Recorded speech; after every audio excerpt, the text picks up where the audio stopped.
Información, análisis y entrevistas. Profundidad con una mirada panorámica en Línea 1. Línea 1, estábamos conversando aquí animadamente con Daniela Figueroa Videla. Comienza Línea 1 por Radio USACH, Televisión Digital Abierta, Diario USACH, Santiago TV, Zapping, Mundo, las redes sociales, todo. Estoy acelerado porque hay muchas noticias hoy día. Sí, y además, hasta el tiempo es noticia. Estamos batiendo récord del año más o menos. Sí, yo creo que la temperatura más baja que hemos tenido este 2025, Alejandro y Álvarez, muy buenos días. Nosotros ya estábamos comenzando a pelar, diríamos, no estábamos viajando, estábamos comentando y viajando, porque con el frío nos fuimos al norte. Los periodistas no pelan, comentan. Toda la razón, Ale. Qué buen político que eres. Ya, mira, tenemos a esta hora, según la Dirección Meteorológica de Chile, 0,8 grados. La mínima fue de 0,6 acá en Santiago, que es similar a la que hubo en Punta Arenas, también 0,6 a eso de las 3 de la mañana. Y acá en Santiago fue cuando estábamos acá ya, 6,51 fue la mínima. Y la máxima prevista para esta jornada, que se veía venir, que iba a ser muy helada luego de las lluvias de ayer y la nieve que cayó en algunos sectores precordilleranos, bueno, la máxima para este viernes 13 va a ser solo de 13 grados Celsius. Mañana sábado, 14 la máxima, mínima 2. Va a estar nublado durante la tarde y el domingo 15, como habíamos anunciado, va a caer un poquito de lluvia durante la noche, así que se vendría un nuevo sistema frontal a propósito de este tren el día lunes. Vamos a estar muy, muy atentos. ¿Tú estás con mucho frío? ¿Estás bien? Estoy con las manos heladas, pero estoy abrigado porque los pies están abrigados, el cuello está bien, no tengo frío, que es lo más importante. Es cierto, pero no se escape la temperatura. Sí. Vamos. Pero las manitos están... Las manitos están en me puede hacer cariño, yo no me opongo. Yo te eché cremita ya. Sí, o sea, me tú echó te una echaste. cremita. Yo te presté cremita. Oye, nunca había tenido las manos tan suaves. Ya. Lo más rico que hay. ¿Cómo está la restricción para hoy? 8 y 9. Ya. Y otro es 8, 9, 0 y 1. Así es. Ya, sinteticemos, todos saben lo que estoy hablando. Y también aquellos que no tienen sello verde, es lo mismo, 809. Toda la razón para Alejandro Guillé. Por favor. Y ya estamos tan entusiasmados porque es viernes, vaya que costó llegar este último día de la semana laboral. Vamos con la pregunta del día de algo que nos afecta como profesionales. Y tú lo sabes muy bien, Alejandro. Claro, hay un grupo de senadores oficialistas y opositores. Ahí la derecha y la izquierda unida jamás serán vencidas. En esa onda propusieron una ley anti-infiltraciones, anti-filtraciones en rigor, para sancionar la divulgación de antecedentes de investigaciones judiciales reservadas. Así es. Entonces se abrió el debate. Entonces, ¿cuál es su opinión? ¿Esto va a debilitar la libertad de expresión o la va a fortalecer la libertad de expresión y la democracia? Y a propósito de que muchos le llaman, ¿no?, Ley Mordaza 2.0, vamos a hablar de por qué sería 2.0 y queremos saber tu respuesta en @SantiagoTV, @Radio USACH, nuestras cuentas de Instagram. Y me había saltado las callecitas de Santiago, así que las voy a revisar enseguida. Hoy me falta café. Ya, mira, Transporte informa, región metropolitana da cuenta hace solo 8 minutos que hay congestión alta, y lo escriben con mayúscula, en eje ruta 68 Alameda al Oriente. Esto entre Laguna Sur y General Amengual, debido a flujo vehicular Santiago aumentado. Amengual. Exactamente. ¿Sabía quién era Santiago Amengual? No, ni idea. No, cuéntame. Héroe de guerra. ¿En serio? Pero también se fue a la Araucanía a hacer maldades. ¿En la guerra del Pacífico? En la guerra del Pacífico y antes también estuvo en la Araucanía. Mira, vamos a seguirle la pista a ese cuidado, personaje. Esos personajes que me ponen nerviosos. Considerar tiempo extra en su viaje, esto en la comuna de Estación Central. También, hasta el lunes 30 de junio, informan que la autopista Vespucio Norte tiene una intervención de acera peatonal norte en calle La Travesía, entre calle Local Poniente y Vespucio Norte, con Papa San Anacleto, también por trabajos de Enel Chile. Así que preferir alternativas y ver el mapa. Y por último te cuento que en la ruta 7878 hay tránsito lento también hacia Santiago, entre Padre Hurtado y Américo Vespucio, debido a flujo vehicular aumentado. Así que considerar siempre tiempo extra y tener mucha precaución también con los semáforos apagados en algunos puntos de la región metropolitana. En Quinta Normal, en la calle Coronel Robles con Edison, en Las Condes, esto es un clásico, avenida Cristóbal Colón con Mariano Sánchez Fontecilla, y en San Bernardo y Maipú, camino Lonquén con avenida Lo Espejo. Conducir siempre a la defensiva hacia esos cruces. 7 con... a ver, ¿con qué? 35. 34 o 35. Vamos a los titulares. Tenemos diferencia siempre de un minuto más, un minuto menos. Vamos con las noticias de este día ya 13 de junio. 13. Titulares en línea 1. ¿Martes 13 o viernes 13 el día de Los la gringos dicen viernes 13, nosotros martes 13, no sé por qué. Ah, ya, estamos salvados. Sí. Vamos. El fiscal Ángel Valencia abordó el informe de la División de Contraloría Interna que detectó a 10 fiscales y 32 funcionarios quienes realizaron viajes al extranjero entre los años 2022-2025 mientras se encontraban bajo periodo de licencias médicas. Ante esto, Valencia ordenó ejercer las sanciones más severas del caso si se establece que ha habido incumplimiento a la legislación o la reglamentación interna de la Fiscalía. Y el gobernador de la región metropolitana, Claudio Rego, va a declarar el 19 de junio ante la Fiscalía por la investigación por fraude al fisco. Y el gobernador, tras la apertura de esta nueva causa, fichó al estudio de abogados Bascuñán / Aguad Contreras Schurman. Bax, esa es la sigla de este bufete. Suena brick. Suena, pero no, es Bax, le da la espalda. Y el mismo que integran los penalistas que, entre otros, tiene la representación de la Municipalidad de Maipú en la causa contra Katy Barriga, la del exalcalde Rodolfo Carter en una causa por fraude al fisco de la Municipalidad de Las Condes, de la Municipalidad de Tiltil y de la psiquiatra Josefina Uneus. La Comisión de Vivienda de la Cámara Baja comenzó a tramitar un proyecto de ley que obliga a los propietarios de departamentos habitados por menores de edad a instalar mallas de seguridad en balcones, ventanas y otros sectores de riesgo. La iniciativa se reflotó producto del trágico accidente ocurrido en San Pedro de la Paz, donde 2 niños de 5 años cayeron desde el piso 13 de un edificio, resultando uno de ellos muerto. Y la Dirección Meteorológica de Chile advirtió que para este fin de semana se espera la llegada de un nuevo frente en la región metropolitana, luego del paso del que afectó este jueves a la zona centro-sur del país. Meteorología precisó que existen 3 alertas para la zona centro-sur, que son por nieve en cordillera, precipitaciones desde el litoral hasta sectores del valle y también por vientos de 60 a 80 kilómetros por hora. Irán responde a ataques y lanza ofensiva aérea con más de 100 drones hacia territorio israelí. El líder supremo del país persa, Ali Khamenei, prometió represalias y afirmó que el régimen sionista se preparó un destino amargo y doloroso y sin duda lo recibirá. En tanto, el primer ministro israelí, Benjamín Netanyahu, afirmó que la operación lanzada en las últimas horas en contra de Irán busca contrarrestar la amenaza a la supervivencia de su país y que continuará durante los días que sean necesarios para eliminarlas. 7:37. Un diálogo a fondo. Entrevistas en línea 1.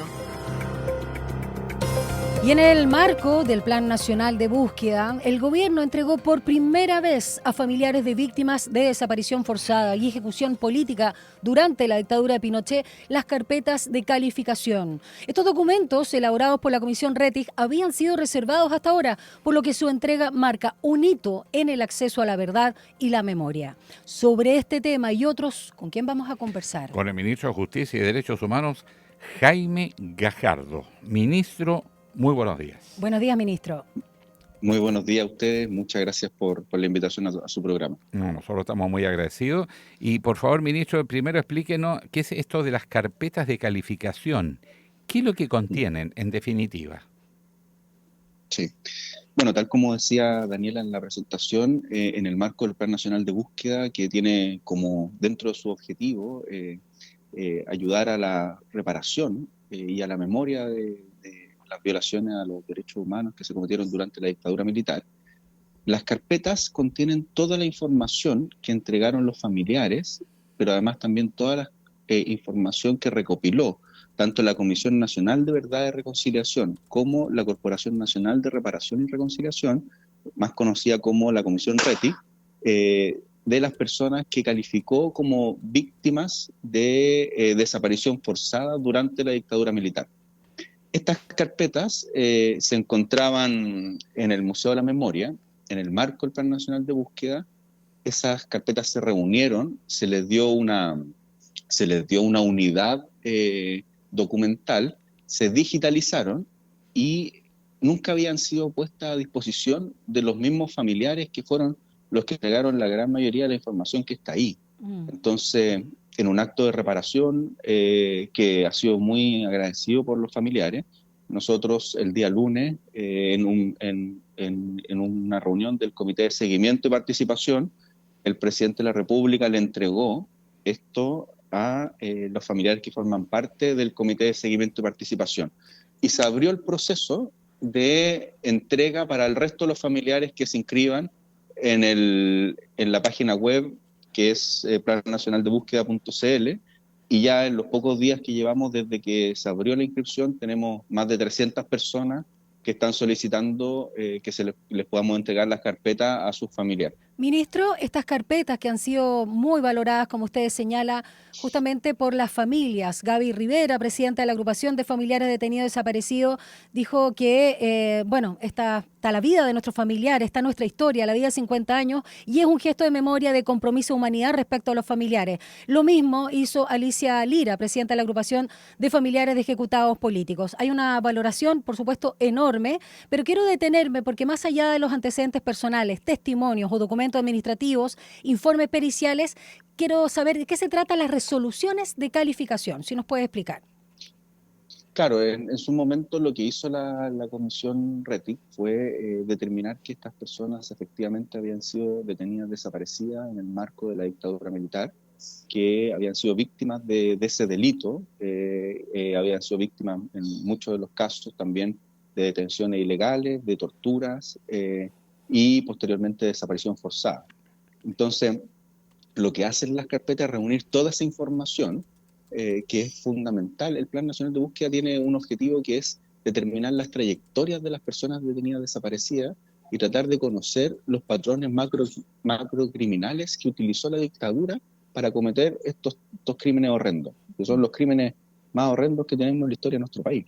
Entonces, en esas carpetas está esa información que, tal como tú decías, entrega todo el detalle de las declaraciones de los familiares, declaraciones de testigos. Está también la información que reunieron los comisionados en el marco de la Comisión RETIC de la Vicaría de la Solidaridad, del Comité Pro Paz. Está la información también de algunos documentos eventualmente de carácter militar que dan cuenta de ingresos o salidas de estas personas de centros de detención y tortura. Entonces, esa información que se encontraba resguardada en el Museo de la Memoria, pero que no es de acceso público, pero que por cierto es información de los familiares, sí, el día de hoy se puso a disposición de ellos como un acto de reparación para que ellos tengan y conozcan qué fue lo que ocurrió en detalle con cada uno de sus familiares. Y ahora tal como tú decías, sí, para ellos ha sido algo muy importante. Ahora, sin duda es un acto reparatorio mínimo, pero uno siempre quiere saber, bueno, ¿qué pasó con una persona de tu familia que de repente no se sabe más de él, o un amigo, o alguien que uno tenía especial respeto, afecto? Pero ¿hasta dónde estos informes llegan a poder identificar exactamente lo que ocurrió, quiénes fueron los responsables y si da pistas como para poder encontrar los restos? Porque a eso se tiene que aspirar, a lo mínimo. Claro, nosotros esto se enmarca en el Plan Nacional de Búsqueda. Nosotros en el Plan Nacional de Búsqueda tenemos distintos tipos de acciones. De hecho, por ejemplo, el día de ayer yo estuve con los ministros y ministras en visitas en el 5º encuentro de ministros y ministras en visitas que se desarrollan en el marco del Plan de Búsqueda, que son los que están llevando las investigaciones, que siguen abiertas, tanto para determinar las responsabilidades de las personas y agentes del Estado que cometieron estos crímenes de lesa humanidad y graves violaciones a los derechos humanos, como también realizar las diligencias para encontrar hallazgos que nos permitan determinar de mejor manera las trayectorias de las personas detenidas desaparecidas y eventualmente, y ojalá, también poder encontrar hallazgos que nos den cuenta del paradero de las personas detenidas desaparecidas. Nosotros en el marco, sí, como en el marco del Plan Nacional de Búsqueda, hemos podido sistematizar, digitalizar, poner a disposición de los ministros en visitas mucha información que se encontraba dispersa en instrumentos administrativos, en documentación que estaba dispersa en distintos espacios. Entonces, todo eso se ha puesto a disposición de los ministros y ministras en visita, y por lo mismo estamos desarrollando como nunca una cantidad de diligencias a lo largo del país que son muy importantes. Yo he acompañado a los ministros en visita, por ejemplo, a diligencias en la mina La Veleidosa, en la ex Colonia Dignidad, en el Cerro Chena. Entonces, además estamos poniendo a disposición de ellos instrumentos tecnológicos que permiten hacer de mejor manera estas búsquedas. Georradar, tenemos un ¿Incluye apoyo retiro de de televisores? distintos... ¿La operación retiro de Claro, televisores? claro, estamos revisando en general y los ministros y ministras en visita en esto están pero muy comprometidos. Yo aprovecho a agradecerle a los distintos ministros y ministras en visita porque están haciendo un trabajo que además los familiares están viendo que por primera vez el Estado está poniendo todo un aparataje a su disposición para determinar y encontrar hallazgos que nos permitan definir paraderos, definir trayectorias y ojalá también encontrar o tener hallazgos mucho más concretos. Les voy a dar un ejemplo que creo que es muy significativo. Sí. En la mina La Veleidosa en Tocopilla, en los años 90, los pirquineros y los familiares, porque antes del Plan Nacional de Búsqueda esta labor la hacían las familias, la sociedad civil y los jueces que investigaron, pero de manera completamente aislada. Entonces, en los años 90 en la mina La Veleidosa hicieron una búsqueda y encontraron restos de detenidos desaparecidos y pudieron determinar que ahí fueron enterrados, ocultados familiares de detenidos desaparecidos, o sea, los detenidos desaparecidos. Sí. Pero nunca más se hizo una búsqueda en esa mina. Entonces, las familias van permanentemente, viajan al lugar, tratan de mantener el sitio, tratan de mantener que esto no se altere, etcétera, y entre el año pasado y se está desarrollando una búsqueda pero exhaustiva, con todas las herramientas tecnológicas, con toda la disposición del Estado, y lo que nos dicen los familiares que yo les acompañé, dicen, incluso, aunque no encontremos, ya vamos a tener la tranquilidad de que no hay nada en ese lugar. Pero ellas siempre han tenido en estos ya casi más de 50 años, siempre han tenido la duda de si hay o no más restos en ese lugar. Claro. Entonces, incluso el hecho de hacer una búsqueda exhaustiva en ese lugar puede permitirnos que ellas tengan la certeza de que el Estado hizo todo lo posible para saber si ahí había o no más antecedentes que nos permitieran dar con el paradero de sus familiares. Ministro, bueno, recordamos que estamos con el ministro de Justicia y Derechos Humanos, Jaime Gajardo. A propósito de lo mismo, quiero preguntarle por otros avances que van en la misma línea del plan de búsqueda respecto a los restos óseos o esqueletizados, como se les llama, del servicio médico legal. Sabemos por varios reportajes que durante mucho tiempo hubo cajas abandonadas sin ser periciadas e incluso mal custodiadas de los restos de ciertas personas, ¿no? Y que podrían obedecer, por supuesto, a detenidos desaparecidos. Veo una nota de alguien directamente involucrado como del destacado periodista Mauricio Baiba, el Barahona, del año 2024, de septiembre del año pasado, y ahí habla de que se comenzó un análisis de 1.162 restos esqueletizados. ¿Cómo va esa identificación a propósito de las pruebas de carbono 14? ¿Cuánto se ha avanzado? Sí, bueno, lo primero es que eso da cuenta lamentablemente de la, uno podría decir, la desidia del Estado de Chile respecto a restos que se encontraban en el propio Estado y que no fueron suficientemente bien periciados para determinar si son o no son restos de detenidos desaparecidos. Y eso es realmente algo no solo muy doloroso para los familiares, sino que absolutamente incomprensible. Dicho eso, el Servicio Médico Legal, desde que se encontró aquello, ha realizado las pericias, ya le entregó un primer informe a los ministros en visita que tienen esas causas.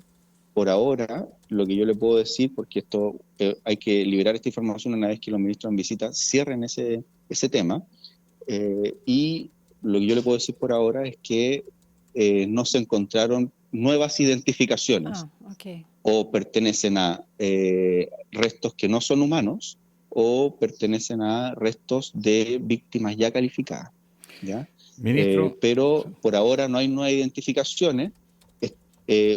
Una ministra en visita pidió que se hicieran un doble chequeo con algunas de esas muestras y ese doble chequeo debería estar muy prontamente y con eso ya se va a liberar el informe final, pero esto también se le ha comunicado a los familiares. ¿ya? Lo que pasa es que mientras no haya plena certeza, en esto hay que ser muy cuidadoso porque cualquier información que uno entregue que no sea correcta genera nuevamente un dolor que es totalmente que hay que evitar de cualquier manera para los familiares de los detenidos desaparecidos. Ministro, estamos conversando con el ministro de Justicia y Derechos Humanos, Jaime Gajardo.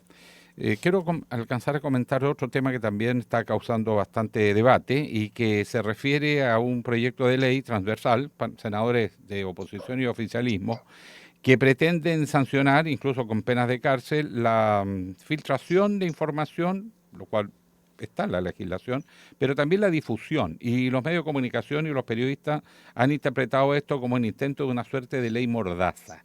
¿El gobierno está detrás de esto o lo va a vetar? Filtración de procesos judiciales, claro. Claro. No, creo que todos nosotros hemos sido bien claros respecto a que o sea, primero que todo, las filtraciones no las podemos normalizar. ¿Ya? Las filtraciones generan un daño muy importante a los procesos penales. Los procesos penales son reservados para que estos puedan llegar a un éxito en la investigación, y el hecho de que se filtren antecedentes de procesos penales de carácter reservado siempre afecta a las investigaciones y eso no lo podemos normalizar. Ahora bien, para eso nosotros hemos valorado de manera muy importante las medidas administrativas que ha tomado tanto el Poder Judicial como el Ministerio Público, es decir, trazabilidad de la información para poder determinar quiénes son las personas que eventualmente filtran, que generalmente son funcionarios públicos, ya sea del Ministerio Público, ya sea de las policías, ya sea de los tribunales de justicia, y que se sigan o que se lleven adelante las investigaciones para determinar la responsabilidad de estas personas, porque actualmente en nuestra legislación hay un delito asociado a la violación de secreto respecto a los funcionarios públicos. Ahora Bien, el para Ministerio agregar, Público... Sí, pero una cosita sobre eso mismo, sí, porque sí. no queda claro en el proyecto. Personas que se hacen parte de procesos para acceder a información y usarla políticamente, ¿ellos quedan comprometidos con el deber de reserva? ¿Y cuál es la sanción? Claro, Porque hemos conocido casos y no pasa nada. Sí. claro, lo que yo le estoy diciendo es lo que tenemos actualmente. Actualmente tenemos medidas tanto de carácter administrativo como tipos penales que nos permiten resguardar la información. Y tal como usted dice, en el caso que algún funcionario público devele información secreta, tiene que ser perseguido tanto penalmente como administrativamente, porque eso no debería ocurrir, ¿ya? Esas son investigaciones que lleva adelante el Ministerio Público. Sabemos que el Ministerio Público ha llevado investigaciones al respecto y están en vías de sanción, y eso es algo que hay que preguntarle al Ministerio Público, el resultado de esa investigación. Ahora bien, nosotros consideramos que la legislación tal como está le entrega las herramientas a los distintos órganos que participan del sistema de persecución penal para resolver esto. No consideramos que haya que hacer innovaciones en esta materia, ¿ya? Y esto es una opinión no solo del Ministerio de Justicia, sino que una opinión bastante compartida con el Poder Judicial y la Defensoría Penal Pública. No tenemos la misma opinión con el Ministerio Público. El Ministerio Público considera que hay que hacer innovaciones. Y Sobre en parte todo con estas personas que se hacen parte de los procesos. Claro, y en estas innovaciones son las que recoge el senador Araya, que es el principal impulsor de este proyecto de ley que ha generado esta polémica. Sí, nosotros lo dijimos, lo sí. dije yo personalmente en la comisión cuando fuimos a exponer sobre este proyecto de ley, que nosotros creemos que aquí hay que ponderar varias cosas. Dijimos primero que la legislación tal como está para nosotros es suficiente, y lo segundo que dijimos que hay que ponderar varias cosas, y dentro de ellas tenemos que tener en consideración de que este proyecto en ningún caso puede afectar la libertad de prensa. Exacto. Que es uno de los principios centrales de una democracia. Defender la libertad de prensa es clave para que nuestro sistema democrático no se vea afectado. Ministro, entonces, por lo esto tanto, es algo que hay que ir viendo cómo se va desarrollando. Sí, si es que esto avanza, aunque todos los candidatos, y como titula de hecho el diario La Tercera, de Kaiser a Jara, están en contra de cómo se está presentando esto desde algunos senadores, pero también transversal, como señalaba también Alejandro Guillé. Si se presentara tal como está, con estas restricciones, con multas y hasta cárcel para las y los periodistas o profesionales de las comunicaciones, ¿ustedes desde el gobierno, ministro, vetarían este proyecto como lo conocemos hasta ahora?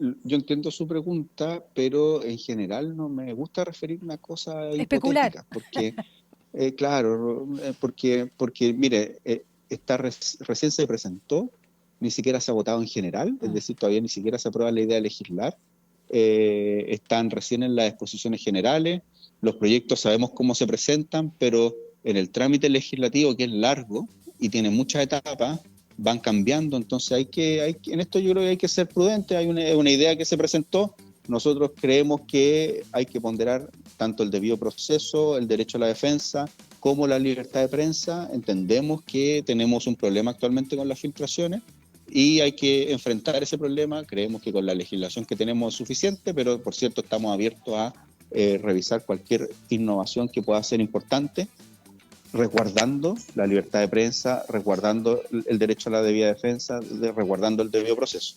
Muchas gracias, ministro Jaime Gajardo, de Justicia y Derechos Humanos, por haber conversado esta mañana con nosotros acá en Línea 1. Un abrazo grande. Un abrazo y muchas gracias a ustedes. Buen fin de semana. Muy bien, buen día. Agradecido, ministro. 4 minutos para las 8, luego... ¿Cómo? Después tú vas a conversar, vamos a hablar de esto, ¿no? Porque vamos a hacer una entrevista sobre este tema, porque hay varias cosas que están en un poco claras. Y tú tienes temas después, muy interesantes también que opinar al respecto. Bueno, me tocó ser presidente del Colegio de Periodistas y Sabes algunos mucho temas, de esto, pero quiero saber más del proyecto. Vamos a conversar y el alcance. Desde justamente una de las autoras de este proyecto. Vamos a la pausa, faltan 4 minutitos para las 8.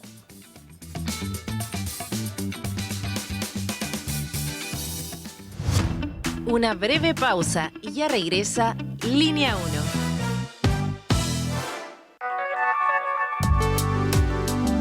Es la hora en Radio USACH. 7 de la mañana y 56 minutos. Mingu presenta Historias de Barrio. Esta es una de las tantas veces que Pedro y Carlos entrenaron juntos en la Villa Panamericana. Dale, Pedrito, de aquí te haces viral para TikTok. Si estáis hablando con el próximo medallista olímpico, cada vez más cerca de la cima. Obvio, de Villa Panamericana para el mundo. Sí, oigan, muy deportista y todo, pero acuérdense de entrenar para los 7 también, po. Ya vamos. El condominio de Pedro y Carlos también es parte de los proyectos entregados durante este periodo. Infórmate y postula en www.minbu.cl. Ministerio de Vivienda y Urbanismo, Gobierno de Chile. A Hora da Saudade. Una mirada desde las africanidades al mundo, tejendo conexiones, raízes, influencia, ritmos, arte y sabores por medio de la música.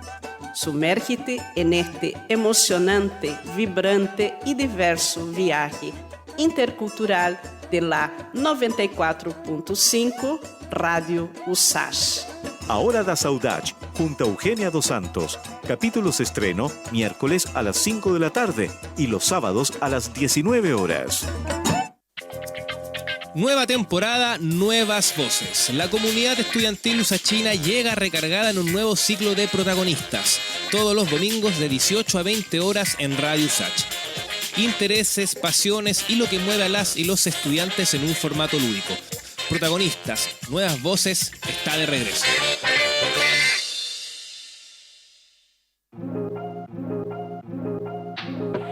Sé parte de nuestra franja cultural en Artes y Oficios los lunes y viernes a las 17 horas. Teatro, danza, música, cine, artes visuales, literatura, tradición y vanguardia. En Artes y Oficios conocemos más del trabajo que existe detrás de cada creación realizada por las y los protagonistas del mundo artístico, cultural y patrimonial y de su impacto en nuestra sociedad. La invitación es a discutir la cultura con todas sus aristas. Juntémonos en la 94.5 los lunes y viernes a las 17 horas. Radio USACH, nuevas voces.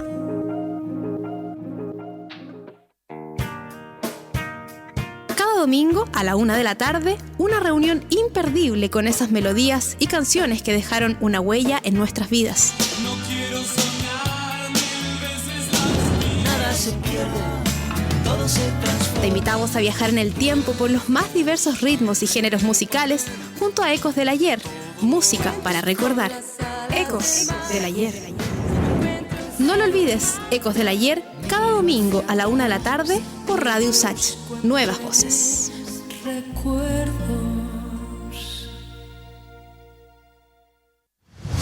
Estamos de regreso en Línea 1. Titulares en Línea 1. El fiscal Ángel Valencia abordó el informe de la División de Contraloría Interna que detectó a 10 fiscales y 32 funcionarios que realizaron viajes al extranjero entre 2022 y 2025, mientras se encontraban bajo periodos de licencia médica.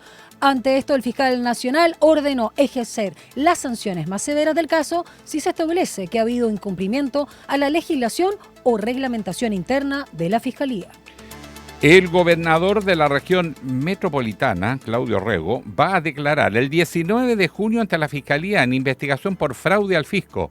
El gobernador, tras la apertura de esta nueva causa, fichó al mismo estudio de abogados que tiene la representación de la Municipalidad de Maipú en la causa contra Katy Barriga, la exalcaldesa, y además contra Rodolfo Carter en una causa por fraude al fisco en la Municipalidad de Las Condes, en la Municipalidad de Tiltil y también de la psiquiatra Josefina Uneus. La Dirección Meteorológica de Chile advirtió que para este fin de semana se espera la llegada de un nuevo frente en la región metropolitana, luego del paso del que afectó este jueves a la zona centro-sur del país. Meteorología precisó que existen 3 alertas para la zona centro-sur, que son por nieve en cordillera, precipitaciones desde el litoral hasta sectores del valle y también por vientos de 60 a 80 kilómetros por hora. Irán respondió a ataques y ha lanzado una ofensiva aérea con más de 100 drones hacia territorio israelí. El líder supremo del país persa, Ali Khamenei, prometió represalias y afirmó que el régimen sionista se preparó un destino amargo y doloroso y sin duda lo recibirá. En tanto, el primer ministro de Israel, Benjamín Netanyahu, afirmó que los ataques lanzados en las últimas horas en contra de Irán buscan contrarrestar la amenaza a la supervivencia de su país y dijo que continuarán los ataques durante los días que sean necesarios para eliminar tales amenazas. Y el presidente de Estados Unidos, Donald Trump, llamó a Irán a negociar un acuerdo sobre su programa nuclear y advirtió a sus autoridades tras el ataque israelí que esto solo puede empeorar. 8:02. Un diálogo a fondo. Entrevistas en Línea 1. Tema con polémica es noticia. Bueno, un grupo de senadores chiquito del oficialismo y la oposición presentaron un proyecto de ley que pretende abordar un problema que es objetivo, que es las filtraciones desde los tribunales o desde personas que se hacen parte interesada en los procesos y por lo tanto terminan difundiendo información que tiene pertinencia, que requiere reserva o que afecta injustamente a personas porque son informaciones residuales que deberían ser eliminadas y por razón que nadie sabe, no se hace. Hasta ahí el problema va claro. El problema empieza cuando empieza a prometer penas de cárcel para quienes difundan. Y los medios de comunicación y los periodistas hemos interpretado eso como una especie de ley mordaza, como se ha titulado versión 2, porque hubo un intento parecido con la crisis del financiamiento de los partidos, ¿se acuerda? Con el caso Soquimich. Exactamente. Bueno, para despejar primero y saber de qué estamos hablando, vamos a conversar con la senadora Luz Ebensperger, senadora de la UDI, representante de Tarapacá. Y claro, integrante de la Comisión de Constitución de la Cámara Alta y una de las autoras del proyecto de ley antifiltraciones, además vocera del comando de Evelyn Matei. ¿Cómo está, senadora? Muy buenos días. ¿Nos escucha? A ver, nosotros no escuchamos, nos recibimos. Ahí sí. Ahí sí, senadora. Ahí, senadora. ¿Cómo está? Muy buenos días. Buenos días, senadora. Muy buenos días, gusto saludarlo. Igualmente. Senadora, queremos que nos explique bien este proyecto. Vamos por la parte filtración. Todos sabemos que funcionarios, de los incluso muchos sospechan de los propios fiscales, que filtran información a los medios de comunicación o a las partes interesadas. Ese es un tema que hay que acotar.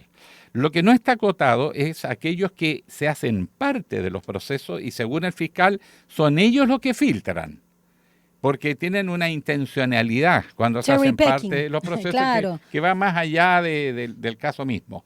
La pregunta, ¿se corrige eso?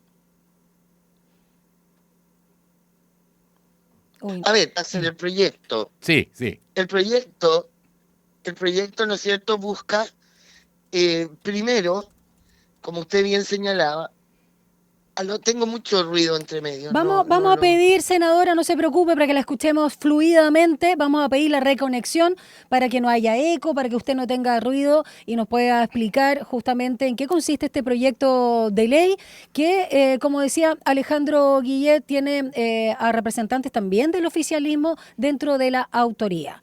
No sé si ahí se corrigió. Y hay una nota en la tercera, ¿no? Además de los candidatos.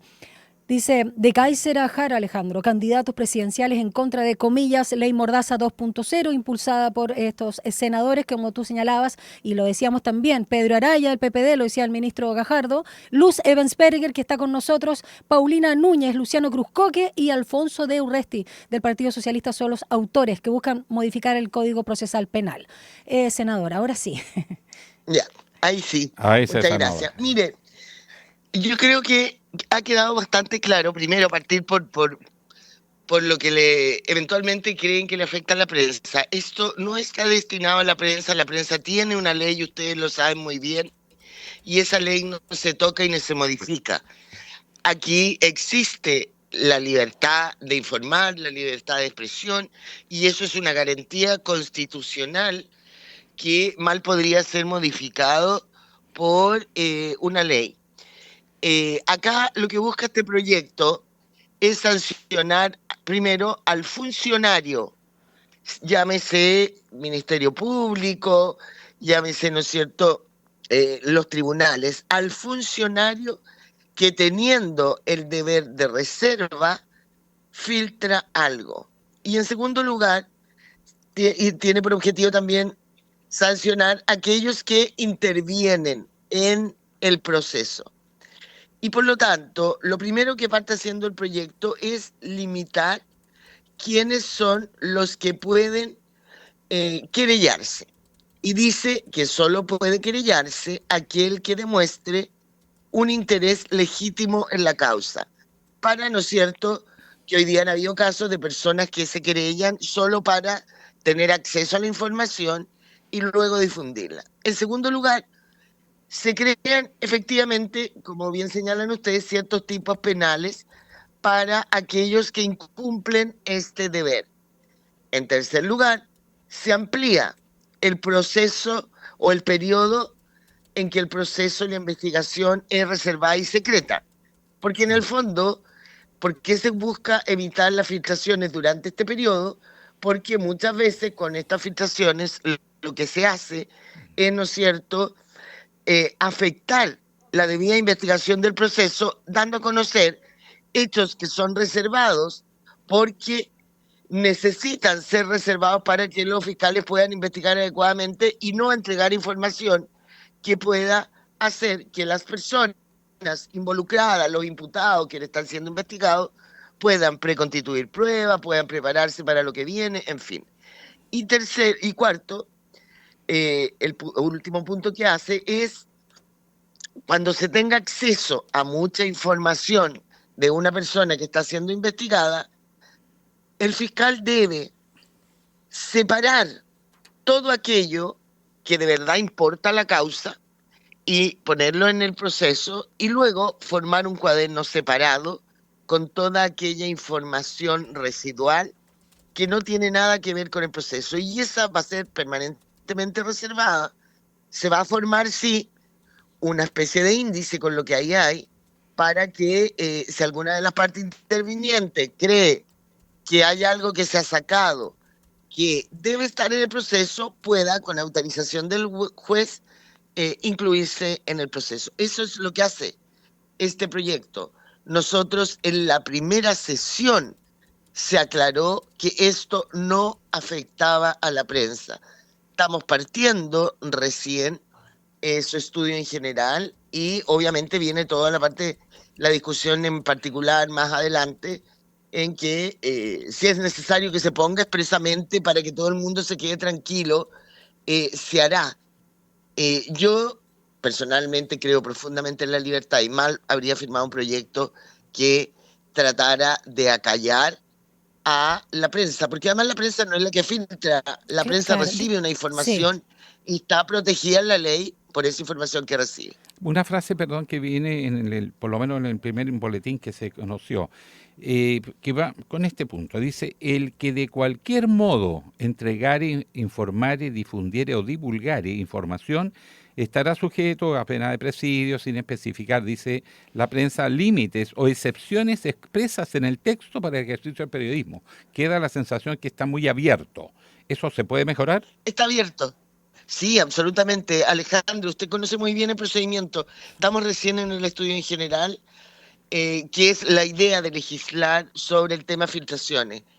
Luego viene su estudio en particular, en que uno va viendo artículo por artículo y ahí claramente, sobre todo cuando uno habla de tipos penales, tienen que ser sumamente claros, directos y no abiertos. Y por lo tanto, si esto ha producido duda, quiere decir que efectivamente está abierto, hay que mejorarlo, hay que dar esta discusión y tenga la plena seguridad que no está dirigido esto a la prensa, sino a quienes intervienen directamente en el proceso y que son los que tienen el deber de resguardo, a quienes les afecta la prohibición.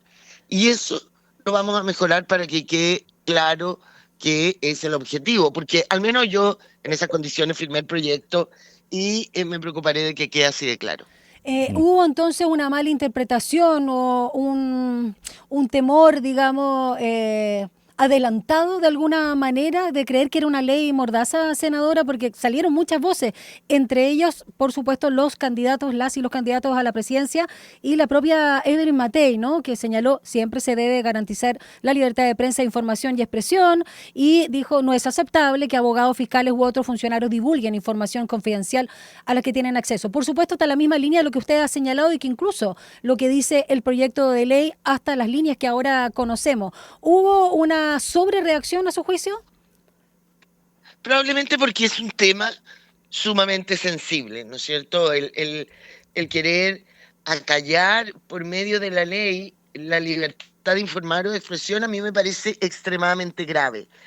Por eso digo acá, hay una mala interpretación probablemente, o también que no del todo bien redactado, pero la idea matriz del proyecto va única y exclusivamente al deber de reserva que tienen los funcionarios, Ministerio Público y los que intervienen ahí, fiscales, con los intervinientes, nadie más, y vamos a mejorar el proyecto en su redacción para que a nadie le quepa duda que esto va en ese sentido exclusivamente. Senadora Ebensberger, nosotros acabamos de conversar con el ministro de Justicia y Derechos Humanos, Jaime Gajardo, y en relación a este tema dijo que la legislación como está es suficiente, porque también obviamente se sanciona, o debiese, el tema es la práctica, ¿no? Y están en categoría de causas reservadas, estas causas penales. Entonces que no tendría nada nuevo o que mejoraría el proceso.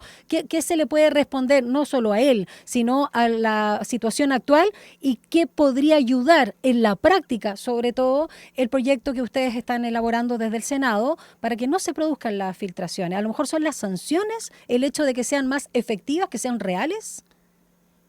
Mire, efectivamente hoy día cuando una causa, la ley dice que es secreta, obviamente nadie puede filtrar. Sí.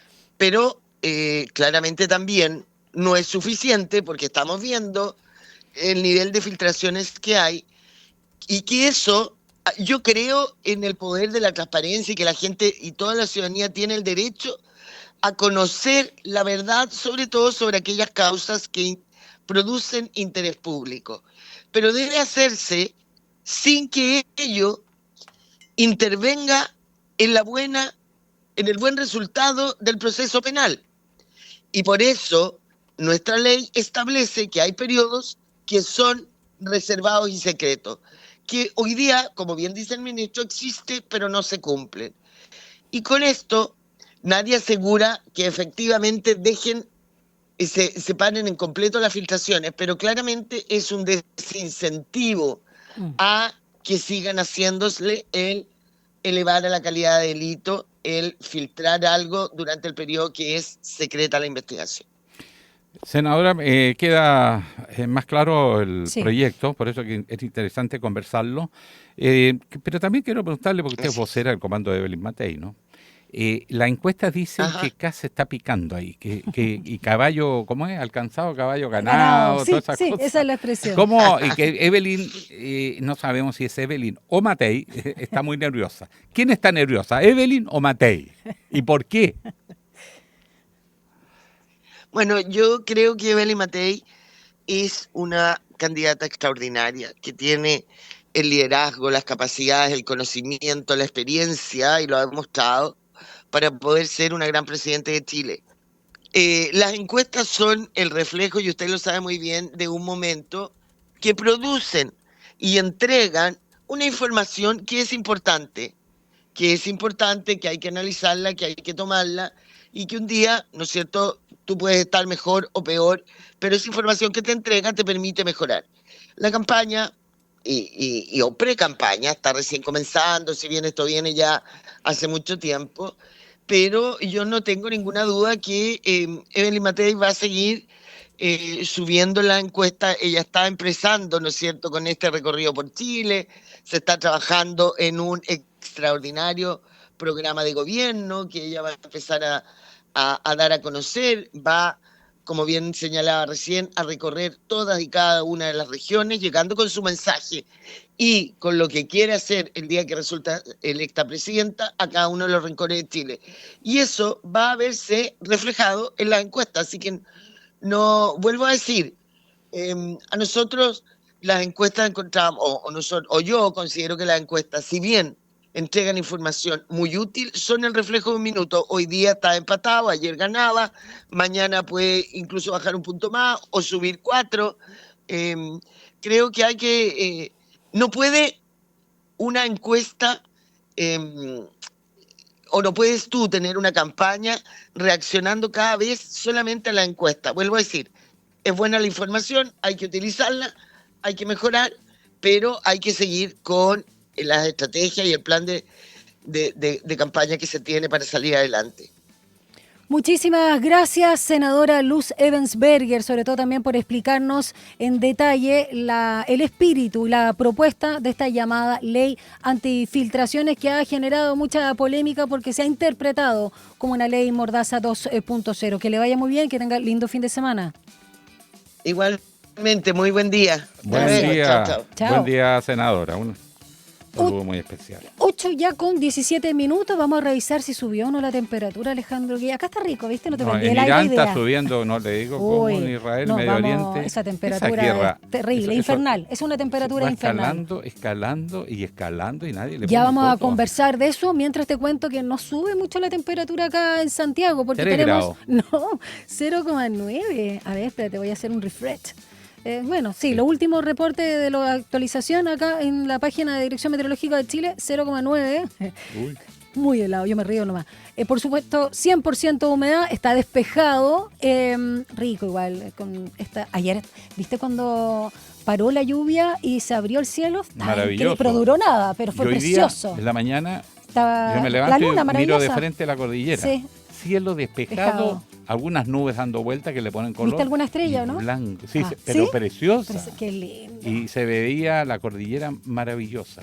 El contraste. El contraste, sí. Contraste Dura maravilloso. poco, es que pero... esta es una ciudad que No, la echamos a perder hubo nosotros. además muchas imágenes en las redes sociales, estas que sacan con dron la gente de justamente la cordillera. Uno se olvida la majestuosidad de la cordillera de los Andes. Sí, es un lujo, mucho más linda que los Alpes y otras cosas. Ya me puse nacionalista, ¿no? Pero es que realmente... Chile es lo más lindo del mundo. Pero no, la cordillera de los Andes la compartimos con varios países, si hay que decirlo. Pero la no es solo mejor nuestra. parte, ¿dónde está? Aquí. Acá. Ya, y reviso las callecitas de Santiago, muchas congestiones, y así en plural, hay al minuto. En la ruta 68 con Pajaritos hay mucha congestión, todo en la zona de Vespucio Norte. También el túnel de acceso sur al norte entre Gabriela y Américo Vespucio. También en Avenida Osa al norte entre Echeñique y Francisco Bilbao. Y también en el eje de la ruta 68 Alameda entre Laguna Sur y General Amengual. Hay una motocicleta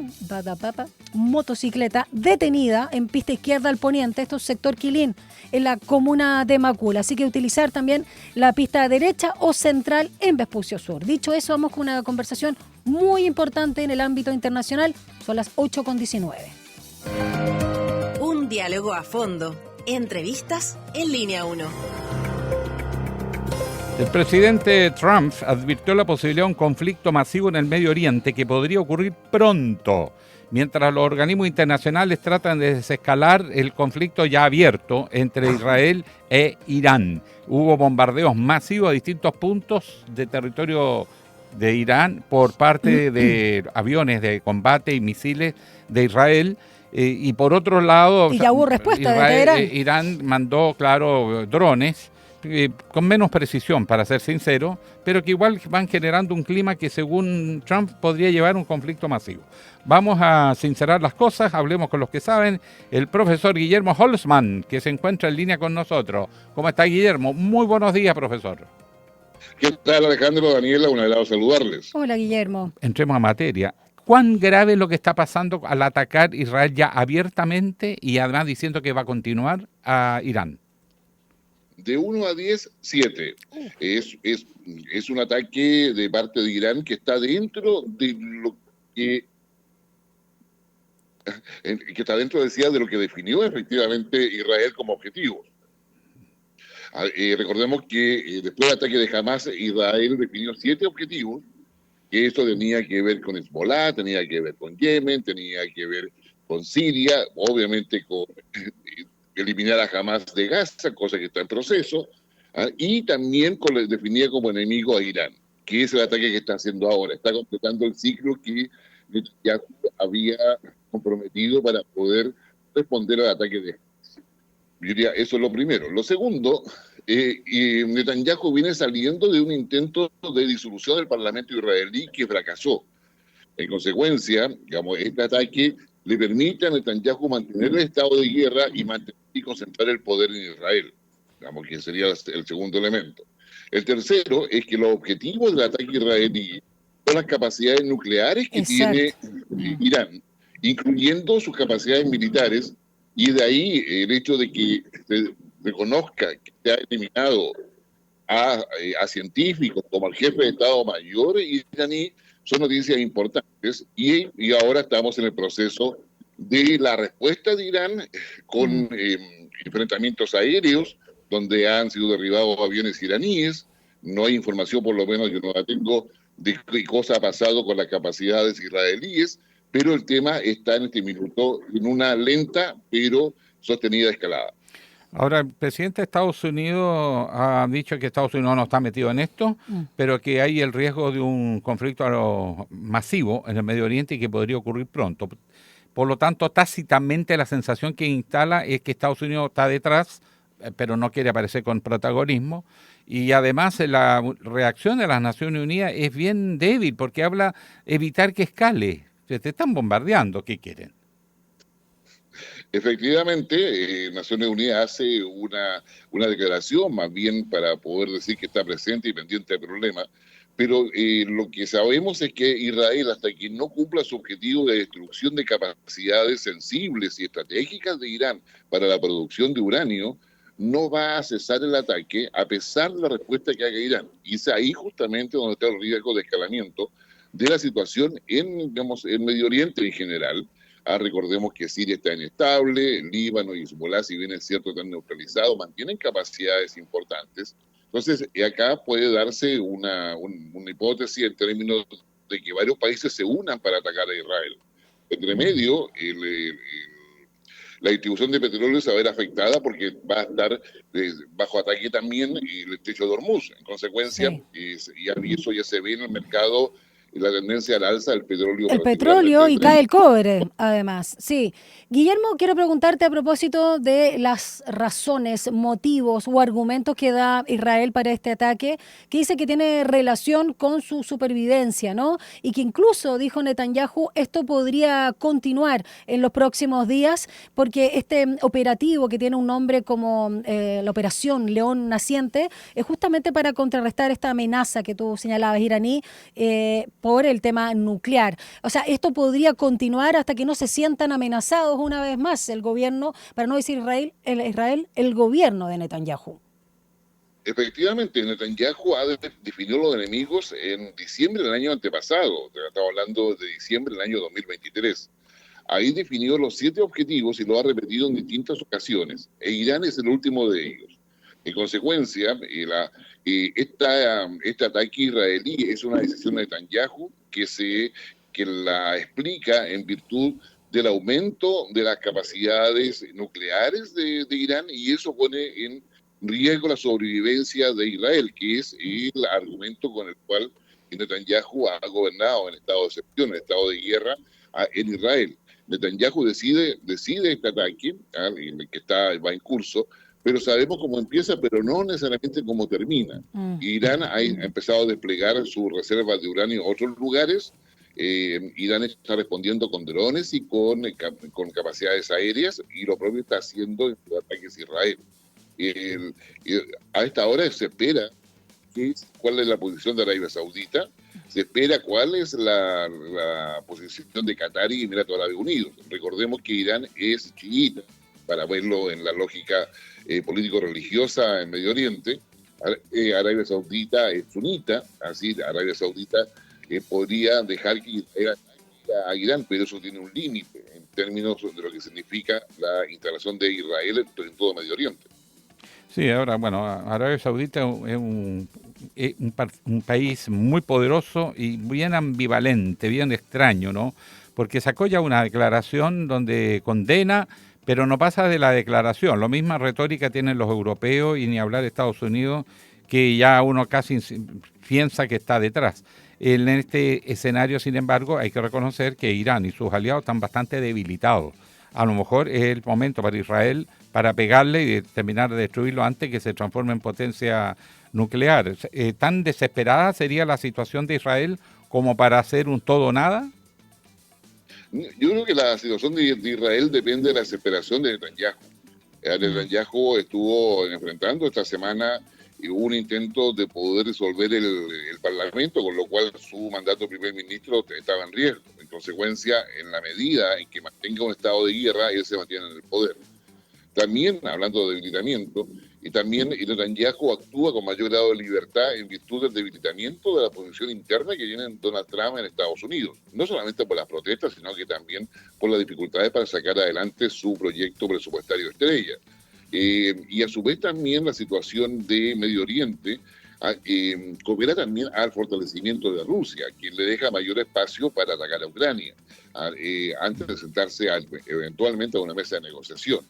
Es decir, acá hay una serie de piezas del ajedrez que se están jugando en forma simultánea, y donde Israel está aprovechando una oportunidad con el argumento de tener un avance nuclear de Irán, a pesar de que este domingo se iba a realizar, porque ya se suspendió, la sexta conferencia entre Irán y Estados Unidos sobre este tema. Bueno, preocupante lo que está pasando en el mundo, y no hay nadie que le ponga freno a Benjamín Netanyahu, lamentablemente. Muchas gracias por este análisis. Una vez más, Guillermo Holtzman, académico de la Universidad de Valparaíso y, por cierto, analista político e internacional. Un abrazo grande, que tengas precioso fin de semana.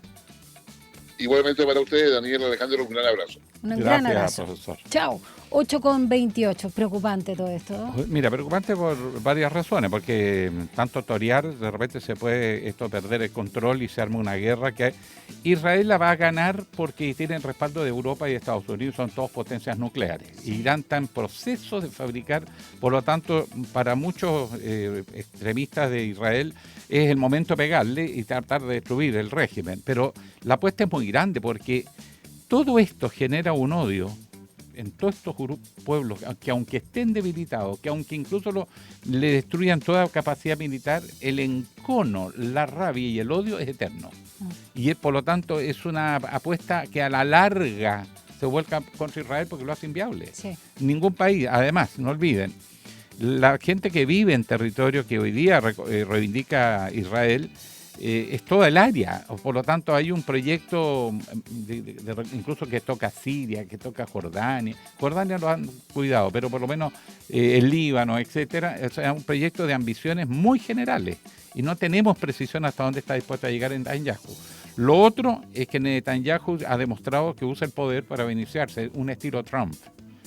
pero después de mí el diluvio, digamos, pero está usando, porque hay mucho israelí que está en contra de esto, si se dan cuenta que el odio que van a cosechar se va a traducir no en una guerra de ejércitos, sino en la típica guerra de guerrilla, el sabotaje, el incidente permanente, que te pongan una bomba en un teatro, en un cine, en un hotel. O sea, ese es el tipo de conflicto que al final se genera de una eterna inestabilidad e inseguridad. Eso es otro punto importante. Así es que hay que seguir esto, aunque no escale a una guerra abierta. Tiene un objetivo estratégico Israel. Netanyahu representa a esos sectores, pero eso también está tensionando a la propia sociedad israelí y la está dividiendo. O sea, está pagando un precio como el que está pagando Trump, que está dividiendo, destruyendo las instituciones democráticas de Estados Unidos, dividiendo a la población norteamericana, y ya vimos lo que le causó Vietnam a Estados Unidos, cómo dividió profundamente a Estados Unidos hasta el día de hoy.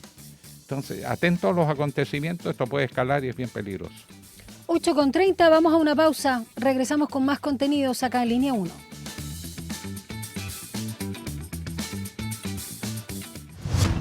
Una breve pausa y ya regresa Línea 1. Este 2025 te invitamos a Somos Expertas, Nuestra Voz. En esta segunda temporada podrás seguir conociendo las historias de vida de distintas mujeres expertas, sus trabajos, estudios e investigaciones que buscan hacer de este mundo un lugar mucho más justo. Conéctate a Somos Expertas, Nuestra Voz, cada miércoles y sábado a las 13 horas por la 94.5 FM, el canal 50.2 de la televisión digital abierta y en nuestras plataformas digitales. Radio Sats, Nuevas Voces. Si tus pases te van al córner como los míos o más lejos y no logras el gol, tu lazo con el fútbol es romántico. Entonces Reino Fútbol es para ti. Una conversación íntima sobre el mundo del balompié. Reino Fútbol todos los domingos a las 16 horas a través de Radio Usach. En Enlace Usach aportamos a un debate democrático y diverso más allá de la contingencia, de la mano de una amplia red de panelistas, nuestras nuevas voces. Con una mirada desde la academia, analizamos y proyectamos la actualidad, invitamos a conocer diversas iniciativas en el territorio y damos espacio a esas actividades deportivas que merecen mayor difusión. Enlace Usach, de lunes a viernes desde las 9 de la mañana por la 94.5 FM y el canal 50.2 de la señal digital abierta.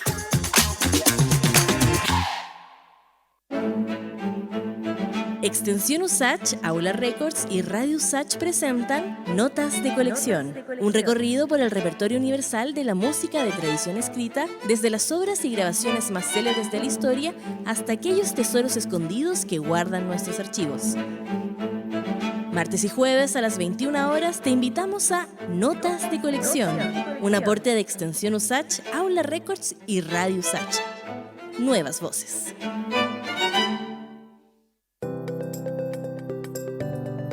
Hola, soy Nicolás Fernández, psicólogo y más conocido en Instagram como Un Psiconico. Te invito a escuchar Estado de Ánimo, un programa donde hablaremos de salud mental en serio, sin tecnicismos ni frases vacías, junto a interesantes panelistas. Desde la contingencia nacional, las relaciones, el cansancio cotidiano y esas emociones que no siempre sabemos nombrar. Porque cuando Chile piensa, ¿cómo se siente? Estado de Ánimo. Para hablar, pensar y sobre todo acompañarnos. Estado de Ánimo, capítulo estreno, martes 17 de junio a la 1 de la tarde. Radio Usach, 66 años de historia. Nuevas voces, nuevas formas de escucharnos. Estamos de regreso en Línea 1. Un análisis profundo y con contexto. Llegamos a Estación Editorial. Hace unos minutos conversamos con la senadora Luz Ravensperger, que precisó más el alcance de este proyecto de ley que muchos han llamado Ley Mordaza 2 en la Comisión de Constitución del Senado, y que fue un proyecto que se está tramitando muy rápido y que hay iniciativas de senadores de gobierno y de oposición. ¿Por qué hay preocupación? Por la ambigüedad del texto. El texto no es tan claro. Y hay muchos que piensan que acá se está confundiendo dos hechos distintos, que es la obligación de los funcionarios judiciales de los funcionarios de las fiscalías de mantener reserva de la información. Exacto. Porque hoy día se filtran, parece coladero, con propósitos políticos. Sin duda. Entonces el problema está. Segundo lugar, el fiscal dice que no son sus fiscales, cosa que los procesos judiciales evidencian que no está diciendo mucho la verdad porque está equivocado, no estoy diciendo que esté mintiendo, porque los fiscales sí están apareciendo y jueces también en el baile, de que trabajan para la élite. Pero además de eso, está el problema de gente que, sobre todo políticos, que se hacen parte de los procesos para usar la información. Y además hay una serie de detalles, por ejemplo, que los fiscales no están cumpliendo. Según la ley, el fiscal tiene que buscar información que acusa y exculpa también. Si se encuentra con antecedentes y no están cumpliendo esa función, está distorsionada la labor de los fiscales. Solo acusan. Y cuando encuentran elementos que exculpan... Son persecutores, finalmente. Exactamente, eso se lo guardan. Y lo otro es el manejo de la información residual. Siempre que tú investigas aparece información que tangencial de gente que está hablando por teléfono con una persona que está pinchada, se ponen a pelar y después salen los medios de comunicación. Eso es una violación del secreto por parte de los encargados de la investigación que lo permitieron. Además que muchos fiscales no eliminan, como dice la ley, esa información que no tiene relación con su caso y que además no es constitutiva de delito, porque se presta para que se difunda y comprometer a gente que no tiene nada que ver. Lo hemos visto en abundancia en este año. Este año ha sido el año peor de la Fiscalía. Bueno, ese es un problema que hay que resolver. Distinto es la difusión. Recordemos que aquí hay precedentes nacionales e internacionales. La prensa difunde, es su obligación, es su derecho preservar el derecho del público a saber. Si alguien filtra, está violando la ley, a él se le castiga. Pero no se castiga al periodista, porque si están difundiendo, los beneficiados, los criminales, ya lo saben. El único que al final no lo sabría sería el público. Es la ciudadanía. Entonces es deber de los medios de comunicación. Y en los hechos en Chile, lejos de lo que algunos pudieran creer, la prensa está ayudando a limpiar la corrupción, porque la está sacando. No son hechos casuales. Entonces, ojo, el deber de reserva es para los funcionarios judiciales y los que se hacen parte de los procesos, y eso hay que tipificar. Pero la prensa tiene la obligación de difundir, y hay precedentes nacionales e internacionales. Lo mencionábamos antes del programa, no da mucho para destacarse, pero el caso del informe de Robert McNamara, el secretario de Defensa de Estados Unidos, cuando reconoció que iban perdiendo en Vietnam, y la prensa llegó y lo publicó. Y exponiendo a los jóvenes como carne de cañón. El gobierno Nixon atacó a todos los medios, como decía el New York Times, el Washington Post, que ahora se dio vuelta a la chaqueta. Bueno, todo eso que pasó ahí, se estableció que la Corte Suprema dijo, por 6 votos a 3, que el deber del periodista es informar, por lo tanto no ha violado la ley ni ha comprometido la seguridad, porque fue entregada con bastante responsabilidad la información, porque ahí hay un deber de responsabilidad también de los medios.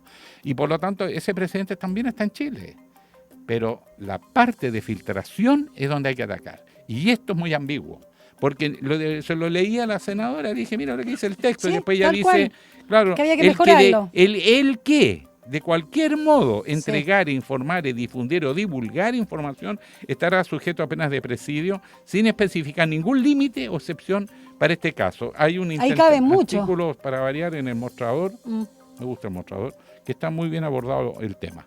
Bueno, dicho eso, como las muy buenas ideas están llenas el camino al cielo está lleno de pecadores y piedras, el mejor que tiene eso muy buenas intenciones. Lo revisen muy bien, porque así como está, es un ataque a la libertad de expresión. Y por eso todos interpretamos esto como una ley Mordaza 2.0. Dicho eso, Alejandro Guillén, cuando son las 8:38, vamos a una nueva conversación presencial acá en nuestra radio.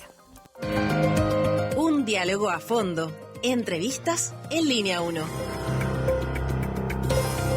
La salud mental, temazo, y se ha convertido en una de las principales preocupaciones ciudadanas, lo que ha quedado demostrado en numerosos estudios y encuestas que indican problemas como la soledad cuando duele, la depresión, la ansiedad, el estrés y tanto más que afectan a un número muy significativo de la población.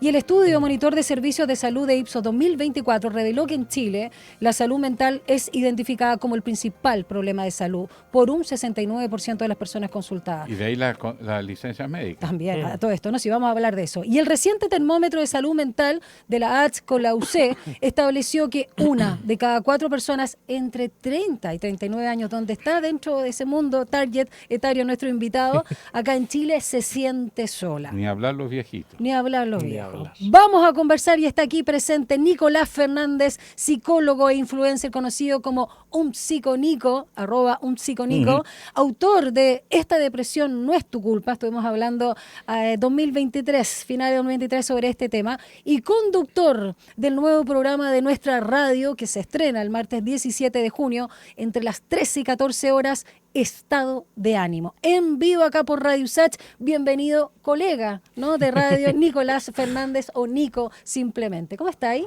Bien, la verdad muy emocionado de partir ya el martes con este programa. Bueno, como lo comentábamos antes, yo hace tiempo tenía la idea de hacer un programa y como también lo conversaba con otras personas de acá, yo hace harto tiempo que vengo a la Radio Usach. Sí. Yo fui dirigente estudiantil en el 2015, me tocó venir mucho, después vine como panelista en la mañana, al Sin Pretexto. Entonces siempre me he sentido, la verdad, en serio me he sentido muy en casa en la radio, ha sido un espacio habitual de mis distintos momentos en la vida. Entonces, por conversaciones, la verdad, salió este proyecto y me tiene muy emocionado porque además creo que es algo muy urgente.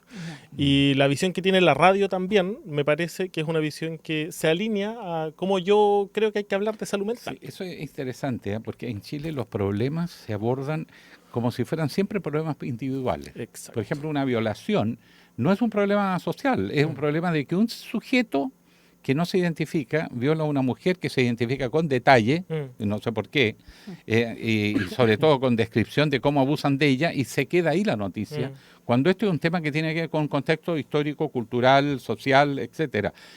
Y esto con las enfermedades llamadas mentales, no sé si es la calificación propia, tiene que ver con eso, tiene que ver con contexto, con época, con historia, son problemas que revelan malos. Exacto, y como bien dices tú, Alejandro, los trastornos de salud mental tienen que ver con nuestra época, y varían por época, varían por cultura, ¿no es cierto?, occidentales, asiáticas, etcétera, y en ese sentido yo creo que ahí hay algo que sí tenemos que hacer, ¿no es cierto?, y es decirlo fuertemente, porque uno se mete a Instagram, a TikTok, o escuchan radio, ¿no es cierto?, a psicólogas y psicólogos hablando de salud mental, o a gente hablando de salud mental, y en general se habla de cómo manejar la ansiedad, cómo manejar tus emociones, como si todo dependiera de una gestión propia mía, ¿no es cierto? Claro. O si son los hábitos que yo tengo, o cuánto yo tengo de motivación, ¿no es cierto?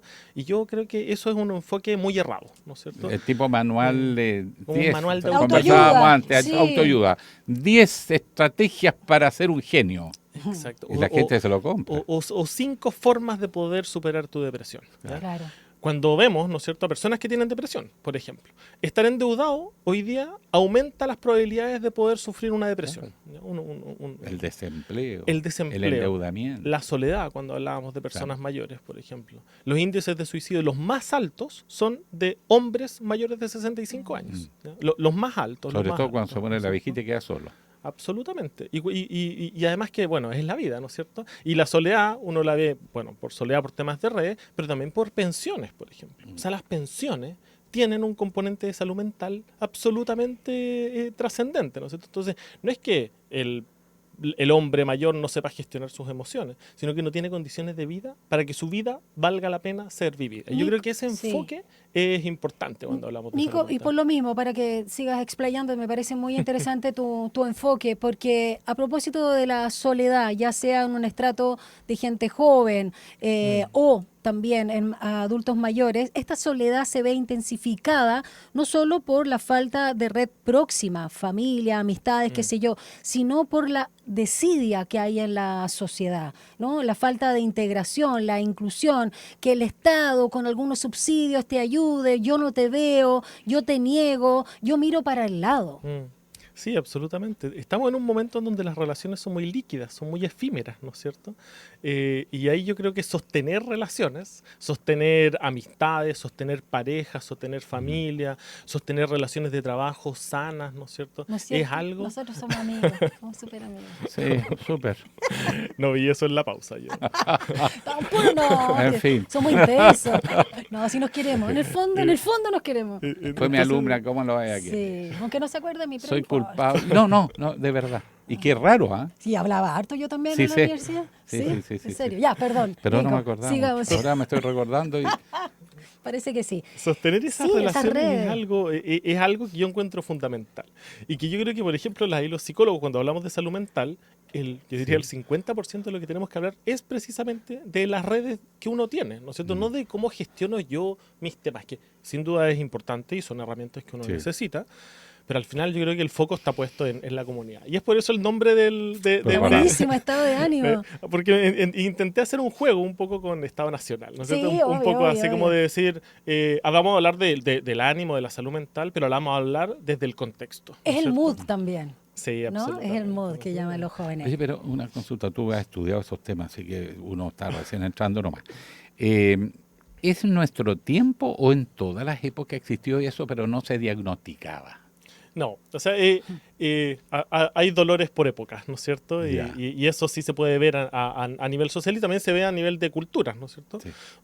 El mundo occidental habla de depresión, pero el mundo más asiático, por ejemplo, no tiene ese nombre como característica para nombrar lo que le pasa a una persona cuando se siente de esa manera, ¿no es cierto? Oye, pero en Japón se suicidan un montón. Y burnout y todas esas cosas sí, por el trabajo. pero ocupan otros nombres, otros nombres Sí. para hablar de lo que están, de lo que se habla. Porque cuando hablamos de depresión nosotros hablamos de ciertas síntomas, ¿no es cierto?, que duran por un tiempo y que es muy estructurado y que tiene un componente súper individual, de cómo yo me siento, ¿no es cierto? Nunca está en relación a O sea, lo el que estoy diagnóstico viviendo. tiene ya una connotación, una desviación. Individualista Neoliberal. total. ¿no es cierto? Sí, absolutamente. Occidente individualista. Absolutamente. ¿Y mundo sin sentido también? Sí. Hay una crisis de sentido, pero yo creo que eso tiene que ver. Y eso tiene que ver también con las relaciones que construimos, cuánto nos queremos, la idea de tener hijos, de algo que perdure de alguna manera, ¿no es cierto? Estamos muy acostumbrados hoy día y que tiene que ver también con el contexto de globalización, de guerras, como lo Y estábamos la hablando ecoansiedad recién, que ¿no se es le cierto? llama por el cambio climático. El cambio climático. Yo tengo una cantidad de amigos y amigas que me dicen, pero ¿cómo voy a tener hijos si el mundo se va a acabar? ¿No es cierto? Como si está... Oye, qué curioso, estuve conversando con el rector de la Universidad Católica de Valparaíso, ellos hicieron una encuesta entre jóvenes. Y el balance es bien negativo, me dijo. Están muy pesimistas. Hacia lo que es futuro, la Sí, concepción hacia del el futuro, al mundo que viene. Y muchos dicen, no me quiero casar, no quiero tener hijos, no quiero nada que me amarre por temor a querer a gente y que después me enfrente a una situación terrible con ella. Y eso no tiene que ver solo con mi proyecto personal, sino también con la idea de democracia que podemos tener, por ejemplo, ¿no es cierto? O sea, ¿cómo yo voy a sentir arraigo a un sistema social si tampoco siento ese arraigo que va a perdurar, que yo confío en los otros, ¿no es cierto?, etcétera? Entonces, yo creo que ahí hay un entramado que uno puede ir jugando entre lo individual y lo social como algo que se construye junto, ¿no es cierto?, y que es necesario conversar. Así que yo estoy muy feliz de... Antes que nos cuente cómo va a ser tu programa, qué vamos a contar, si vas a conversar o tú vas a estar solo, vas a tener invitados. Antes de eso, quiero preguntarte, también a propósito de tu libro, ¿no? Esta depresión no es tu culpa. Los riesgos, tú lo decías al inicio, pero que puede ser muy peligroso de estos conceptos de autoayuda, que sobre todo, porque sabemos que hay mucha información falsa, no solo relativa a la salud mental, a la salud física, fake news, qué sé yo, en las redes sociales, pero la gente es muy ávida de esta información y por no pagar a un psicólogo o a un psiquiatra o qué sé yo, o incluso conversar por vergüenza, por pudor con el amigo, se toman muy en serio estos tips y que pueden ser incluso contraproducentes. Hablemos de ese concepto de autoayuda y los riesgos que incluyen, digamos. Sí. Bueno, yo soy un ferviente luchador en contra de la autoayuda, ¿no es cierto? Lo sé. Y yo encuentro que mi libro es como un caballito de Troya, porque lo ponen en la sección de autoayuda, ¿no es cierto? Entonces, y parte del libro hablando precisamente en contra de eso. Pero yo creo que ahí hay un mal concepto, ¿no es cierto? Que es como si yo me tuviese que ayudar solo, o cuando hablamos como esta idea como del autocuidado, ¿no es cierto? Yo creo más en el cuidado colectivo, que es más interesante. Pero la autoayuda lo que hace es poner el foco de las herramientas para transitar por momentos malos en uno, ¿no es cierto? Y de alguna manera rascarnos nuestra espalda con nuestras propias uñas, ¿no es cierto? Como nuestro sistema de pensiones, como todo nuestro sistema social, como tener una casa, pero también para nuestra... por eso digo que la autoayuda es como transversal, ¿no es cierto? No solo para la salud mental. Y eso es súper problemático, porque muchas veces los dolores que yo tengo o tienen que ver con temas sociales, culturales, de contexto, relacionales, sino que también creo profundamente de que la solución de ellos también tiene que ver con variables contextuales y colectivas, ¿no es cierto? Si yo estoy endeudado, o si yo no tengo casa, o si yo no logro tener una educación gratuita, por ejemplo, para poder acceder porque no tengo el medio para pagar, yo creo que, bueno, hace unos años dimos una lucha y sí logramos un avance pequeño en poder avanzar en eso, y eso ayudó a muchas familias, ¿no es cierto? Entonces, yo creo que los dolores tienen una respuesta también colectiva. Esos dolores que se expresan. En ese sentido, yo creo que la salud mental es más un síntoma de algo que está sucediendo, ¿no es cierto? No solo un problema. Por eso, en general, hablamos más de trastornos de salud mental, como algo que está sucediendo que es problemático, pero que uno puede entender desde distintos lados, más que enfermedades de salud mental, ¿no es cierto? Sino que... Entonces, yo creo que ahí la autoayuda nos hace muy mal. Ahora, un psiquiatra está alrededor de los 80.000 pesos, 100.000 pesos. La consulta. Y además no te escuchas, es puro medicamento, pura prescripción. No, el psiquiatra es que, perdón, Sí. te tiene que Entonces- medicar primero para estabilizarte. Bueno, Y sí, en después algunos viene casos el sí. trabajo. En algunos tiene que ir de la mano con el pero psicólogo. caen en el tema de que tú tienes que resolverlo solo. Sí, y po. te saca del contexto. Tómese una pastillita. Claro. Es que es inaccesible. ¿Sí? Yo puedo necesitarlo, pero yo no logro acceder a una psicoterapia, a un psiquiatra o a tratamientos en salud mental y que sean efectivos. Entonces ahí comprarme un libro por 15.000 pesos que me va a prometer que yo en base a 5 o 10 tips voy a curarme de la presión, pucha, que ilusiona. Y yo lo entendería absolutamente, ¿no es cierto? Claro. Yo entiendo que la gente consulte en TikTok o en Instagram sobre sus temas de salud mental, porque es inaccesible, ¿no es cierto? Entonces, ahí hay algo que han visto. Entonces tu programa va a ser como más compañía. La gente está sola. Sí. Y Va a ser eso un es estado de un ánimo. espacio donde todo el mundo exprese, vas a entrevistar, vas a traer gente, puros analistas, casos, gente que quiera contar cómo superó. O Y- como el chacotero sentimental en estado así, con la salud. Cuénteme, ¿por qué está triste? ¿Cómo va a ser? Fue una idea también. Ah, sí, ¿en serio? Igual. Yo te puedo galletear en la primera llamada.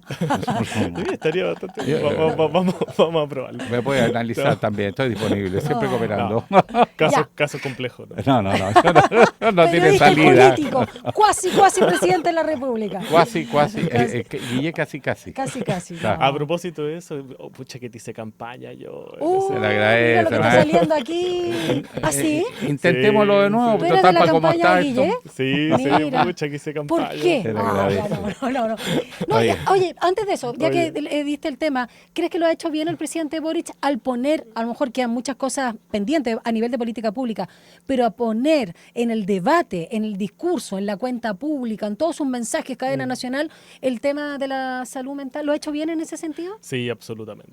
Uno puede entrar en términos como de ver más el detalle de cómo se ha hecho todo, ¿no es cierto? Pero en términos generales, yo Poner creo el que tema. poner el Sí. tema es algo urgente. Y poner el tema y también se ha puesto plata y también se ha puesto, ¿no es cierto?, incentivos. Entonces, yo creo que en ese sentido, sí, lo Ya. ha hecho bien y yo creo que es bueno que también los candidatos que vienen ahora, ¿no es cierto?, no dejen el tema de lado, ¿no es cierto? Yo sé que de repente todo tiene que ver con encuestas y la delincuencia y la seguridad es algo importante, pero eso no puede opacar otras cosas que sí son relevantes y que se han impulsado. En ese sentido, Sí, yo creo ya. que sí lo ha Nico, hecho bien. cuéntanos, estado de ánimo que parte el próximo martes 17 de junio desde las 13 a las 14 horas en vivo en la Radio USACH.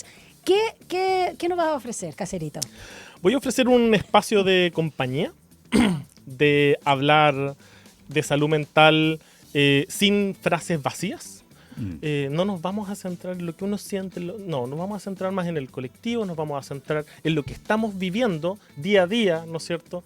Como las 40 horas, como la vivienda, como la ley Karin, ayudan también, ¿Y por alfabetización emocional? ejemplo, alfabetización emocional también, vamos a hablar de Importante. herramientas, ¿no es Sí. cierto? Pero vamos a hablar de la salud mental en un contexto en el que vivimos, que nos va a hacer sentido. Yo de eso estoy convencido, que los temas que toquemos nos va a hacer sentido. Voy a tener una panelista invitada constante, que va a ser Julia Navarro. Buenísimo. Y vamos a tener invitados dependiendo los temas contingentes. Eso es algo que me interesa, que en base a los temas contingentes que estemos observando podamos hacer invitaciones que nos vengan a hablar de eso. que ¿Con qué estamos parte del martes? Danos ahí una primicia. No, pues Ay, esa es la poquito. novedad. Una cosita, Tan soy ansiosa. copuchenta. Es que no, soy ansiosa. El soy golpe, ansiosa. la Algo, sorpresa. algo. Lo que vamos a hablar el martes va a ser sobre salud mental y vamos a hablarlo sobre los psicodiagnósticos. Sí, ¿ya? bueno. Porque ese tema es un tema que engloba a lo que vivimos hoy día en salud mental. ¿no es cierto? Nos sentimos un día mal, al otro día bien y decimos, pucha, que ando bipolar, ¿no es cierto? Sí. Me siento 2 días mal y digo, no sabéis que ando depresivo, ¿no es cierto? Entonces intentamos categorizarnos con categorías psicopatológicas a la vida cotidiana. Y eso es algo que nos enferma. O calificar a la gente, como diciendo, es tal cosa, es Asperger. La gente es como es nomás, porque tiene un montón de cualidades, todos tenemos debilidades, todos Yo tenemos soy miedo. incontinente, por ejemplo. Oye, Psicosis Lúcida, un libro súper bueno, no sé si lo ubicas, de Joaquín Miranda Puentes, Ya, no que tiene una experiencia psiquiátrica terrible porque fue mal diagnosticado. Ahí te lo dejo también para que lo invites, muy bueno el libro, Psicosis Lúcida. Hay otro propósito de libros para recomendar que se llama No quería parecerme a ti. Si no me sí, equivoco, pues claro, nuestra querida Amanda Marton, Sí. que es académica nuestra, yo la entrevisté por ese libro que habla de la la Escuela de esquizofrenia de su Periodismo. madre. espectacular. Exacto. Es un Porque testimonio. porque pone el foco, yo creo Sí. que es muy en ese sentido, Con la madre. en la relación, ¿no es cierto? Es maravilloso Y que a ese mí libro, me- muy a mí honesto me también. encantó, sí. Ya, da las coordenadas de @unpsiconico y todas las actividades que también vas a difundir de tu programa Estado de Ánimo acá en Radio En las Sach. redes y en las redes. Perfecto. Le ponen Las color los Me ponen color. De Intentamos manga hacerlo. corta anda este magallánico. Sí, bueno, Ya, yo en redes sociales soy un psiconico, Nicolás Fernández que es es mi por un nombre. psicólogo Nico. psicólogo Es por Nico, eso, sí, sí, para que la sí. gente no se le Sí. pierda. Ya, un psiconico. Un psiconico en Instagram, ahí hablo harto de temas de salud mental. Tengo un centro de salud mental también que se llama Un Psicocentro, ¿no es cierto? Eso. Bien, Yo te mandé a mi hijo. parecido. ¿Sí? ¿Te acordás? No, sí, pero otro Pedro lo atendió. ¿Te acuerdas? Qué bueno. No te acordabas, ya, bien. no No, importa. no. Yo intento mantener la lejanía y Muy la bien. individualidad. Con crisis vocacional estaba. Y ahí Ya. hablo de temas de salud mental. Voy a estar teniendo este programa los martes de 1 a 2. Va a estar en Spotify también y en YouTube. Así que quienes no tengan el tiempo ahí para poder verlo, van a poder verlo asincrónico. ¿cómo se Salud dice? pública gratuita y de calidad. Exactamente. Muchas gracias, Nicolás Fernández, @unpsiconico, por estar con nosotros en esta previa a lo que va a ser el estreno de tu programa Estado de Ánimo. Perfecto. Sí, ahí lo esperamos con la Julia Navarro, que vamos a estar conversando sobre Oye, me estos acordé de temas. Julia Navarro, la escritora, no Sí. sé, la escritora. No, No, la también. Sí. Muchas gracias, Nico. Un Perfecto. abrazo y que tengas precioso fin de semana y nos vemos nosotros aquí también en el estudio el próximo martes. No, estaremos Y bien. si necesita Muchas un caso difícil de... Vamos a aquí, estar vamos los considerándolos dos. como, Vamos los dos como dupla. expertos Ah, por experiencia. Exactamente. Terapia de Terapia pareja. Oye, aquí- me gustan mayores, ¿qué se pero suben? ya, se suben Que al se chorro. suben por el chorro. Se suben por el chorro. Oye, Tenemos una generación de diferencia. Los que están con más 25 problemas son los años. treintones, ¿eh? Ojo, Sí, ojo, ojo. Sí, nosotros ya estamos salvados. No sé, de yo ya eso. pasé ya lo cualquier superamos. riesgo. Somos lo que somos. Ya. Vamos con la agenda cuando faltan 3 minutos para las 9. Las noticias que marcarán la jornada. Ahora, la agenda del día. ¿Le gusta el cine? Me gusta el cine. Bueno, más de 80 exhibiciones de cine nacional e internacional se van a llevar a cabo en la tercera edición del mes de la red Salas de Cine. Evento que durante todo junio va a recorrer 19 espacios de exhibición independientes a lo largo del país. ¿Y te gusta la manifestación? ¿Te gusta los sindicatos? El magisterio. Bueno, he CUT? estado sindicalizado, soy miembro del Colegio de Periodistas, Sí, ¿qué más ¿eh? quiere? A ver. Entonces, no, sí, yo sé que tienes para mucho. Porque al mediodía, Alejandro, miembros de la CUT, del Colegio de Profesoras y Profesores y la Asociación de Trabajadores de CONAF entregan una carta de reclamo, ¿no?, ante la OIT en respuesta a los recientes dictámenes de la Contraloría General de la República por, a su juicio, vulnerar el derecho a huelga y la libertad sindical. Eso al mediodía de hoy. Vamos con la respuesta a la pregunta del día. Sí, los senadores oficialistas y de oposición propusieron una ley antifiltraciones para sancionar la divulgación de antecedentes de investigaciones reservadas y preguntamos a nuestra audiencia qué opina de esta iniciativa. ¿Qué dijeron? Un 45% afirmó que debilita la libertad de prensa y un 55% manifestó que fortalece la democracia. Ups. Prepárate, chiquita. Ya. A morderse la lengua, Alejandro Guille. Ya. Vamos a nuestra reunión. Hemos arado en el mar. Que les vaya muy bien. Nos vamos. Uy, la temperatura no sé, pero hace frío, eso es lo importante. Ya viene Rodrigo. No, la Rodrigo Exacto. Alquino nos va a decir con precisión porque es un periodista de tomo y lomo. Que les vaya muy bien y que tengan precioso fin de semana. Nosotros hasta el lunes. Chao. Chao. Información, análisis y entrevistas. Profundidad con una mirada panorámica en Línea 1.